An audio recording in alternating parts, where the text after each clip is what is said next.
Hello everyone, आज हमारे साथ है अंजुल यादव जिन्होंने अपना नेट क्लियर किया हुआ है पॉलिटिकल साइंस में। और आज हम उनसे बात करने वाले हैं कि पॉलिटिकल साइंस की इम्पोर्टेंस क्या है। जैसे कि अभी 10th का रिजल्ट आया है, बहुत सारे पेरेंट्स कंफ्यूज है कि आर्ट्स जो है वो सिर्फ ऐसे बच्चे लेते हैं जिनके मार्क्स कम आते हैं और आर्ट्स का कुछ स्कोप नहीं है। तो आज इसी बारे में बात करके हम मोर क्लैरिटी लेंगे अंजुल से। सो अंजुल, आप अपने बारे में कुछ बताएंगे हमारे दर्शकों को? नाम अंजुल है। मैंने अपनी स्कूलिंग सेंट मेरी स्कूल मैनपुरी से की है, जहाँ तक मैंने from class KG1 to 12th complete करा है। उसके बाद मैंने अपनी ग्रेजुएशन करी है from Janaki Devi memorial college university of Delhi से, जिसमें मेरा कोर्स था BA honours political science. From there only मुझे पॉलिटिकल साइंस की एक रूट्स के बारे में समझ में आया। आफ्टर देन मैंने एंट्रेंस एग्जामिनेशन दिया, जो कि CUET कंडक्ट कराता है। वो एंट्रेंस एग्जामिनेशन के थ्रू मेरा मास्टर्स इन पॉलिटिकल साइंस में हुआ, जो कि CPS JNU से मैंने किया। उसके बाद मैंने नेट का एग्ज़ाम दिया और मेरा लकीली नेट क्लियर हो गया, और जिसके through today I am teaching as an assistant professor guest in Maharaja Agrasen college university of Delhi in NCVAC. Other than that, now I am pursuing PhD in international relations from Amity University in Noida. Amity School of International Studies, basically. She is pursuing PhD. So basically सबसे बड़ा जो question आता है वो आज की generation में ये है कि एक तरीके की होड़ मच गई है पेरेंट्स में। Exactly. कि अगर बच्चे के थोड़े बहुत भी ठीक ठाक मार्क्स आ जाते हैं 10th में, तो वो प्रेफर करते हैं कि बच्चे को 11th में साइंसेस दिलाई जाए। Exactly ma'am. अभी मेरी खुद की बहन बोल रही थी कि सब बच्चे बोल रहे हैं तेरे मार्क्स तो आए हैं अच्छे, तो तू आर्ट्स क्यों ले रही है। तो मैम, जैसे कि ये बताओ मुझे कि जो नॉर्मल पेरेंट्स हैं उन्हें हम कैसे समझा सकते हैं कि आर्ट्स की इम्पोर्टेंस क्या है। और आपको अपने जब आपने मैनपुरी में पढ़ाई करी और फिर आप वहाँ से आए कि आपको BA पॉलिटिकल साइंस करना है, देन आज आप PhD कर रहे हो उसी फील्ड में, इंटरनेशनल रिलेशंस में, नेट क्लियर करके, तो वो क्लैरिटी आपको कैसे मिली? आपको कहाँ से आइडिया समझ आया कि पॉलिटिकल साइंस की इम्पोर्टेंस क्या है? एक्चुअली नॉर्मली जो हमारे Tier 2 या Tier 3 सिटीज़ के जो पेरेंट्स होते हैं उनको अवेयरनेस ही नहीं होती है कि किस डिसिप्लिन का स्कोप कहाँ तक है। अब जैसे हम इस लेवल पे आके जान पाए कि IR का कितना ब्रॉड स्कोप है या पॉल साइंस का कितना ब्रॉड स्कोप है। हमने क्या सिर्फ 2-3 फील्ड्स हमें पता होते हैं 10th के बाद में। हम जैसे 11th में जानते हैं कि आइदर हम डॉक्टर बन जाएंगे या हम इंजीनियर बन जाएंगे। आजकल एक और नया ट्रेंड चला है जो कि लोग कहने लगे हैं कि हम सिविल सर्वेंट भी बना देंगे अपने बच्चे को। एग्जैक्टली। अब पॉइंट ये है कि अगर आप IAS भी बच्चे को बनाना चाहते हैं तो मेनली आपके UPSC CSE में भी ज़्यादातर सब्जेक्ट अगर CSET को हटा दिया जाए, सारे social science related subjects. Exactly, main बात UPSC को इतना इम्पोर्टेंट बोलते हैं कि इससे ऊपर कोई एग्ज़ाम नहीं होता, तो उसके लिए भी हमें मेन जो स्टडी करनी पड़ती है वो आर्ट्स ह्यूमैनिटीज़ की करनी पड़ती है। तो आप एक बार बताओ, जैसे कि बहुत पेरेंट्स सोचते हैं कि UPSC की प्रिपरेशन कराते हैं, तो किस एज से स्टार्ट करनी चाहिए? अगर तो ये थोड़ा आउट ऑफ क्यूरियोसिटी भी हुआ बेसिकली मेरे साथ। जब मैं पॉल साइंस पढ़ रही थी तो क्योंकि हम थ्योरीज तो पढ़ते हैं, उसके अंदर भी मास्टर्स में जो बेसिक थ्योरीज होती हैं IR की, और फिर मेरा थोड़ा कंटेम्प्रेरी इश्यूज़ में इंटरेस्ट भी था। और फिर मुझे लगा कि थोड़ा मैं कुछ अलग करती हूँ, क्योंकि मैं पॉल साइंस ही कंटिन्यू कर रही थी। मैं सोची कि IR करते हैं, और मेनली कंटेम्प्रेरी इश्यूज़ जिन पर मैं बहुत ज़्यादा टैब रखती थी, न्यूज़पेपर्स, और तो उसकी वजह से मैंने सोचा कि मैं IR में कंटिन्यू करूँगी अपनी PhD rather than political science। But main बात यहाँ पे मैं ये भी पूछना चाहूँगी कि आपने मेंशन किया था कि आपके प्रोफेसर सारे GNU के थे, तो आप मास्टर्स में कैसे पहुँची और कैसा आपका GNU का एक्सपीरियंस रहा? एक्चुअली मैंने अपने मास्टर्स का एग्जामिनेशन दिया था लॉकडाउन ड्यूरेशन में। ओके। और वो कुछ ईयर्स थे जो सबकी लाइफ में, मतलब बहुत सारे चेंजेस आए, पूरे वर्ल्ड वाइड चेंजेस आए लोगों की लाइफ में। तो मेरा भी वही था कि हम क्योंकि एक रूम में स्टक थे, तो वी वर लाइक कि कुछ नहीं, पढ़ ही लेते। तो कुछ ऐसा हो गया कि लगभग सारी ही चीज़ें कई बार पढ़ ली।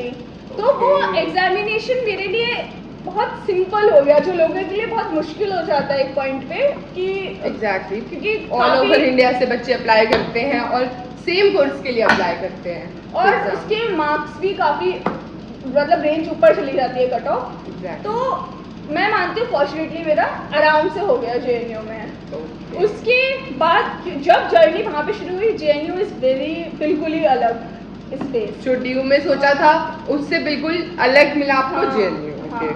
वहाँ का एनवायरनमेंट इज लाइक आप कहीं बैठे हो वहाँ आपको डिस्कशन करते हुए लोग मिल जाएंगे, आपके हर चीज़ को लेके ज़िंदगी के नज़रिया ही बदल जाएगा, आपका सोचने का थिंकिंग स्किल्स ही चेंज रहेंगे। अब हमारा ये सीन है कि अगर आप हमसे किसी भी इशू पे बात करोगे तो हम आपको दोनों पर्सपेक्टिव बता सकते हैं। हमें अगर पता है कि आप उस पर्सपेक्टिव से बोले तो हम उसके जस्ट अपोजिट बोलेंगे, क्योंकि हमें पता है कि आप उस पर्सपेक्टिव से बोलने वाले हो। और कभी कभी क्या होता है किसी और पर्सन के सामने तो कुछ और पर्सपेक्टिव से बोले, क्योंकि हमारे जो थिंकिंग एज एकेडमिशियन इतनी ज़्यादा थिंकिंग ब्रॉड हो जाती है कि हमें सोचने का नज़रिया मिल जाता है। और जेएनयू में सबसे खास बात मैंने जो रोल प्ले करा कि आप कितने भी बड़े टेक्स्ट है जो ओरिजिनल टेक्स्ट है उनको आप पढ़ते हैं, आप प्रॉपर सब्जेक्ट के स्कॉलर्स के साथ रहते हैं जिन्होंने उस फील्ड में बहुत बड़ा अपना कंट्रीब्यूशन दिया हुआ है ऑलरेडी, जिन्होंने वर्क अच्छा किया और जिनकी टेक्स्ट बुक चल रही है लगभग सब यूनिवर्सिटीज में, जैसे Anupama Roy ma'am, everyone knows about her. Internet पे आप चेक कर लो उनके बारे में, जितने भी नोट्स भी हैं उनके बच्चे शेयर करते रहते हैं कि ये नोट सबसे बेस्ट है। इसके अलावा कोई भी आप प्रोफेसर ले लें, अनुपमा रॉय मैम ले लें, शिपाली झा, मनिंदर नाथ ठाकुर सर, अजय हुदावर्दी सर, आशा सारंगी मैम, जिनकी एक बहुत ही इंटीग्रेशन ऑफ स्टेट्स में बहुत ही फेमस किताब है।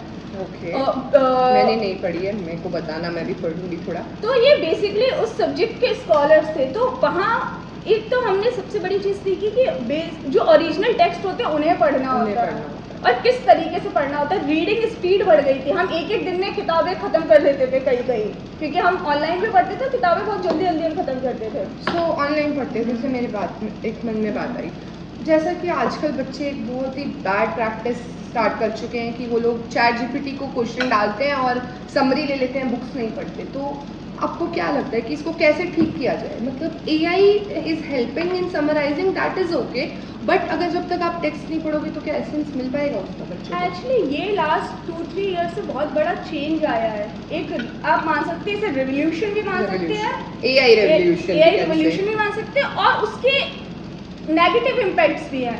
और वो नेगेटिव इम्पैक्ट्स इस तरीके से कि ह्यूमन ब्रेन काम करना ही कम कर दिया है। Exactly. हर चीज़ के लिए रिलाई कर रहे हैं AI पे। पहले हम इतनी मोटी मोटी बुक्स पढ़ते थे, आज बच्चे चैट जीपीटी पे डालते हैं, 15 पेज में उनकी बुक खत्म हो जाती है। और उससे प्रॉब्लम ये आ रही है कि उन्होंने ओरिजिनल टेक्स्ट पढ़े ही नहीं है, वो हर चीज़ का शॉर्टकट ढूंढने लगे हैं लाइफ में। और शॉर्टकट ये किसी बुजुर्ग या बड़े बुजुर्ग ने सही बात करी, शॉर्टकट लाइफ लॉन्ग नहीं चलते हैं, लाइफ लॉन्ग नहीं चलता। और एजुकेशन के लिए तो शॉर्टकट कुछ हो ही नहीं सकता। अगर एजुकेशन के लिए तो हमें हार्ड वर्क ही करना पड़ेगा। आप एग्जाम के लिए एक दिन पढ़ के आप एग्जाम दे रहे हो, क्योंकि मैं जैसे कई स्टूडेंट्स को पढ़ाती हूँ तो मैं रियलाइज करती हूँ कि क्या करते हैं बच्चे एक रात पहले, क्योंकि वही पैटर्न होता है ग्रेजुएशन का, दूसरे दिन एग्जाम देंगे। उसका इफेक्ट ये हो रहा है कि उनकी जो कैपेसिटी है वो ज़्यादा कुछ पढ़ नहीं सकते हैं और वो ज़्यादा चीज़ों को एनालाइज नहीं करते हैं, क्योंकि उन्होंने सिर्फ उतना ही पढ़ना है, उतने ही क्वेश्चंस प्रिपेयर करने हैं और आंसर्स जाके बस एग्जाम में लिख देने हैं। तो जिसकी वजह से उनके उस सब्जेक्ट पे जो बेसिक कमांड होनी चाहिए वो नहीं रह पाती है, वो उन्हें पता ही नहीं होता कि Actually, बेसिकली क्या एसेंस है, क्या जो छोटे छोटे पॉइंट्स हैं वो नहीं पता होते, सिर्फ समरी पता होती है कि हाँ ये ऐसा हुआ था, ऐसा हुआ था। और वो भी सबसे बड़ा पॉइंट है कि जब आप एक रात पहले पढ़ोगे तो वो भी कुछ टाइम के बाद याद नहीं रहता, पेपर में लिखा किसको याद है। तो पता चला कि आपने पूरी ग्रेजुएशन कर ली, मास्टर्स कर ली और आपको उस सब्जेक्ट का कुछ भी नहीं पता है। और अब सिचुएशन यही आ रही है, क्योंकि आपने बात कर दी चैट जीपीटी की, तो मैंने इसलिए कहा कि ये पिछले 2-3 साल से ये पैटर्न आता चला जा रहा है। लोग इतना ज़्यादा रिलाई कर रहे हैं कि वो ना तो वो ओरिजिनल टेक्स्ट पढ़ते हैं, ना वो किताबें पढ़ना प्रेफर करते हैं, और हर चीज़ का शॉर्टकट ढूंढते हैं एग्जाम से पहले कि छोटे में बस आंसर बनाया,